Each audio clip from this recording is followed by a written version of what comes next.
Latest news, day of recording, June 17th. Israel's strikes continue deep in Iran, targeting military command centers, F-14 airfields, and Natanz uranium facilities. Satellite images confirm widespread destruction and damage to Iran's northern military network, including the Fallujah site, revealing week-long operational planning.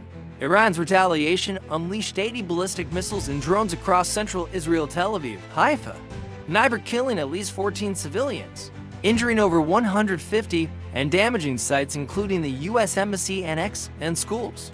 Gulf markets are unsettled. Brent crude holds around $74 per barrel, with early signs of volatility on key stock indexes.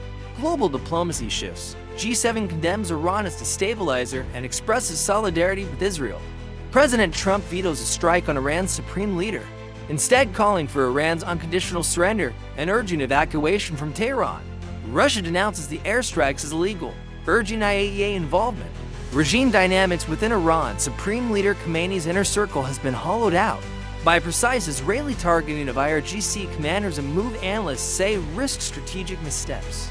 What if this war goes global?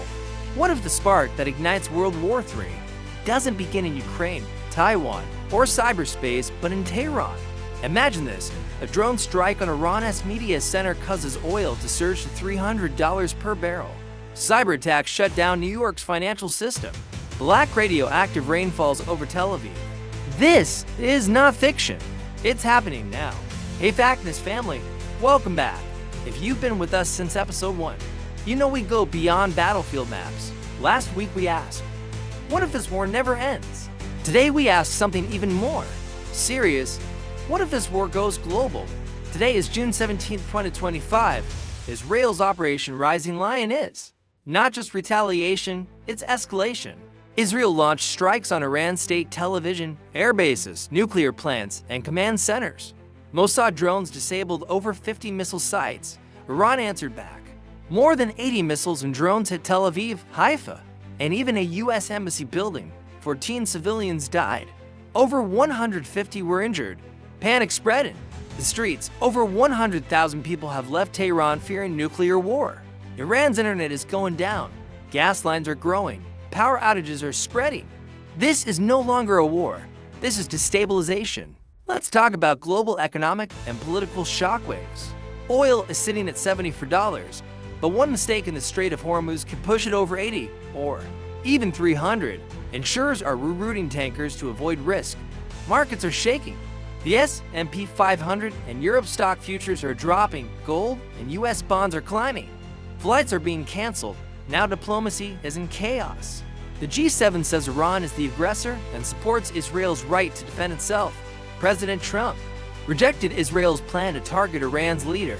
Instead, he demands full surrender and urges evacuation from Tehran. Russia calls the strikes illegal and wants nuclear inspections. But the most dangerous battle may be inside Iran. With top commanders gone and the supreme leader isolated, Iran's regime could be on the edge of collapse. So what happens if this fight doesn't stop? If the Strait of Hormuz is closed, oil could hit $300. That would mean global inflation, food shortages, and recession. If Hezbollah attacks from the north, or Houthi missiles strike ships, NATO might be forced to act if U.S. soldiers are killed. If cyber war gets worse, banks and power systems could fail. Cities might go dark.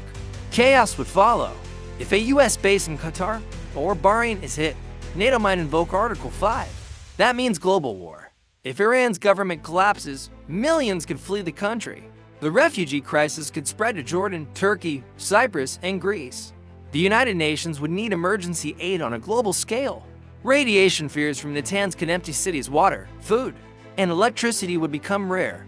Hospitals in the region are already preparing for cancer and long-term health problems. If this episode matters to you, like it, share it, and subscribe. Let's spread awareness before it's too late.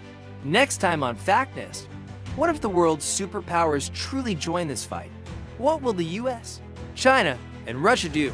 Stay alert, stay informed, and always stay human.